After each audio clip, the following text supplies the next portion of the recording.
empty. The only thing I can see is my own silhouette.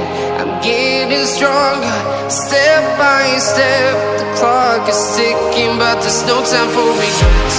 I've been flying from town to town, from London to